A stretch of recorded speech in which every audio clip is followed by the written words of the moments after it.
Hey guys, and welcome back to Art Theories. I'm very aware that I haven't actually talked about art on Art Theories for ages, so today we are going to be talking about art, and actually what we're doing is reviewing the Turner Prize 2023.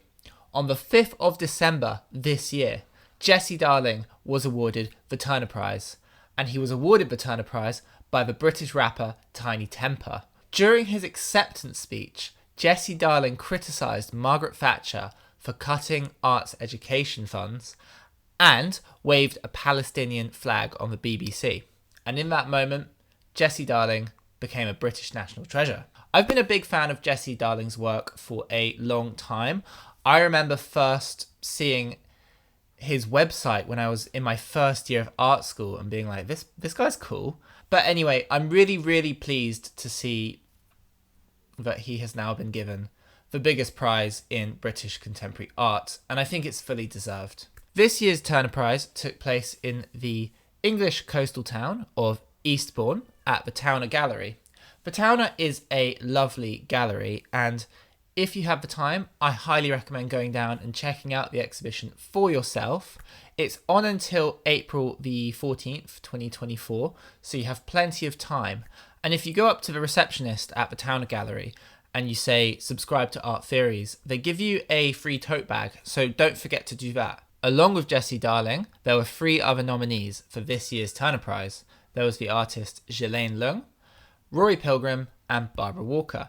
I have reviewed the last couple of Turner Prize exhibitions on this channel, and I have to say, this was my favourite exhibition. This felt really strong, really competitive, and the works were all really good and they were in dialogue with each other. So I was really glad I went to see this exhibition and that I can talk about it here. So if you don't have the opportunity to go to Eastbourne, you kind of know what the show's about from this channel. As you enter the space, you are confronted with the work of Ghislaine Leung, and in the middle of the space is a big metal fountain which is making a nice noise, and these big tube vent things which are running diagonally through the space. There's also these plastic houses and these plastic kitchen appliances which are lined up neatly in a row.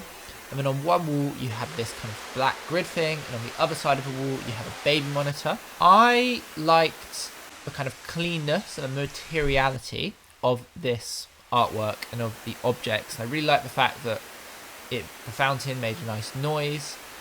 I couldn't really understand the ways in which the fountain and the metal tubes were connected to the small plastic things and to the baby monitor. I couldn't quite work out what was happening there. Aesthetically, I did really like the artwork, but I couldn't quite get my head around it. Then you go up the stairs, and the next artwork you see is the work of Rory Pilgrim. Rory Pilgrim exhibited over an hour-long film called Rafts, which involved a series of interviews with the residents of Dagenham and Barking, and it kind of explored this idea of creativity as a raft or a life-saving device, especially in times of crisis or difficult times.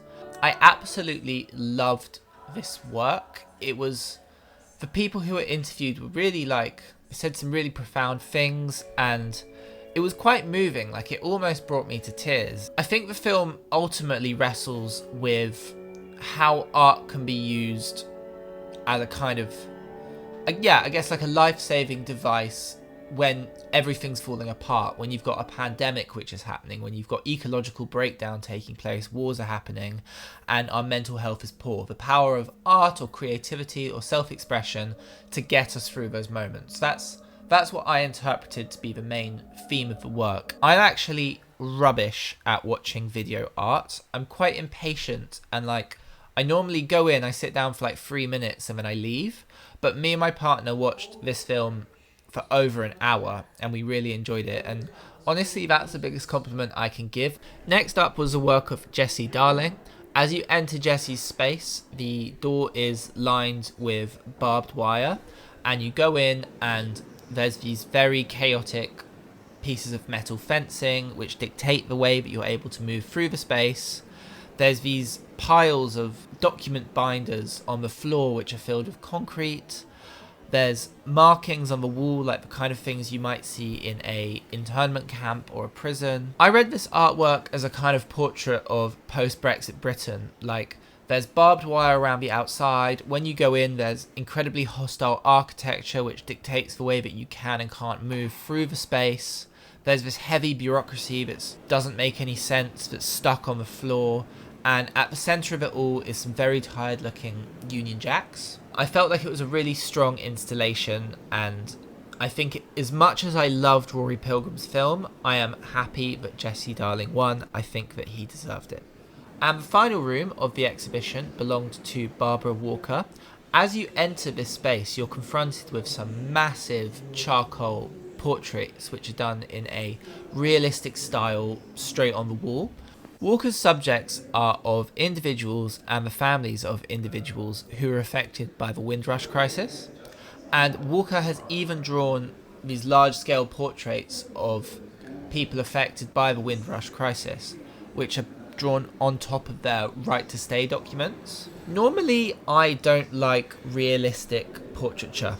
I feel like it can be very meaningless, and it can often be just the artist showing off that they're capable of drawing in a realistic style. But in this case, I felt like the realistic style of the drawings was very appropriate and powerful because it showed the faces and the personalities of people who were either deported or threatened with deportation, and that gave the drawings a kind of conceptual and a political message which was very strong. And I think it's very appropriate that Barbara Walker's work was exhibited right next to Jesse Darling's work, because I think both artworks in some way commented on the British border system, its hostile environment policy, and the very harsh and very racist way in which we decide who does and does not count as a British citizen. So yeah. Anyway, thank you so much for watching. I would really recommend getting down to Eastbourne and checking this exhibition out if you can. Like I said before, it's on until the 14th of April, and big congratulations to Jesse Darling for winning the Turner Prize this year. Thanks for watching, guys.